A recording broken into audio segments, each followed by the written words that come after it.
Live update இந்த படத்தை பாருங்கள். தொழிலாளிகள்லாம் உட்காந்து பேசியிருக்காங்க. அப்போ அந்த அருண் அப்படிங்கிற என்ன பண்ணுறா அப்படின்னா, இந்த மாதிரி சௌந்தர்யா என்னை வந்து ஒன் மேன் ஸ்பாய்லர், என்னை பார்த்து ஒன் மேன் ஸ்பாய்லர் வந்து சொல்லிட்டாங்க, என்னை வந்து ப்ரோக்கிங் வந்து பண்ணிட்டாங்க, என்னை வந்து அவங்க வந்து மாக்கிங் பண்ணிட்டாங்க அப்படின்னு சொல்லி கதன்னு கத்திட்டு இருக்கா. அது என்ன அப்படின்னு சொல்லி பார்க்கலாம். அதுக்கு மாதிரி நம்ம சேனலை வந்து லைக் பண்ணி சப்ஸ்கிரைப் பண்ணி கொடுங்க மக்களே. அதாவது இந்த இடத்துல எல்லாம் பேசிகிட்டு இருக்காங்க.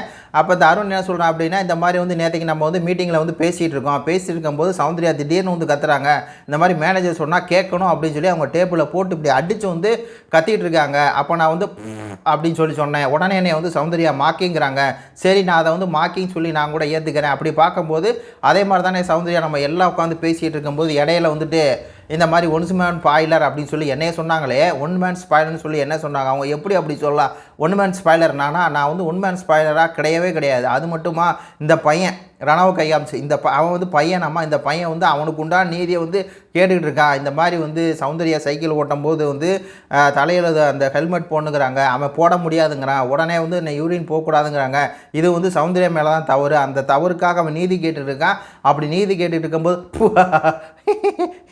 இப்படியே சிரிச்சு அவங்க வந்து மாக்கிங் பண்ணுறாங்க. அது எப்படி மாக்கிங் பண்ணலாம்? இடையில பேசக்கூடாது அவ சொல்லி ஒன்று இருக்குது. ஆனால் அவங்க மாக்கிங் பண்ணுறாங்க.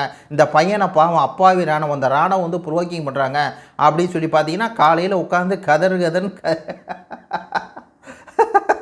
சௌந்தர்யா சொன்னது கரெக்ட் தானே? ஒன் மேன் ஸ்பாய்லர் இவன் தானேங்க. நீங்களே சொல்லுங்கள், ஒன் மேன் ஸ்பாய்லர்னா யார்? இந்த அருண் தான். அருணால் தான் நேற்றுக்கு முழுக்க பார்த்தீங்கன்னா, ஃபஸ்ட்டு வந்து முத்துக்குமரன் ரூல்ஸை போட்டாப்புல, உடனே வந்துட்டு அதில் அவ்வளோ தூரம் பிரச்சனையை கிளப்பி, அதுக்கப்புறம் அவங்க போகிற ரூல்ஸை எதையுமே மதிக்காமல், இந்த மாதிரி உங்கள்கிட்டருந்து ஒரு யூனியன் லீடர்னா நாங்கள் தான் தேர்ந்தெடுப்போம் அப்படின்னு சொன்னாங்க. இல்லை, அதுக்கப்புறம் 3 பேரை சொல்கிறோம், 3 பேரை சொல்லுங்கள், அதுலேருந்து ஒரு ஆளை தேர்ந்தெடுக்கிறோம் அப்படின்னாங்க. அவங்க ஒரு மேனேஜருங்கிறனால அந்த ரூல்ஸை போடுறாங்க. எந்த ரூல்ஸுக்குமே ஒத்து வராமல் அந்த ரூல்ஸை கெடுத்து அந்த கேமே கெடுத்தவன் இவன் தான். அதனால தான் இவனை ஸ்பாய்லர்னு சொன்னாங்க. உடனே வந்துட்டு இந்த மாதிரி வந்து சௌந்தர்யா இருந்து மாக்கிங் பண்ணுறாங்க, ப்ரோக்கிங் பண்ணுறாங்க அப்படின்னு சொல்லி அப்படின்னு சொல்லி பண்ணுறாங்கன்னு சொல்லி கதறா காலையிலே.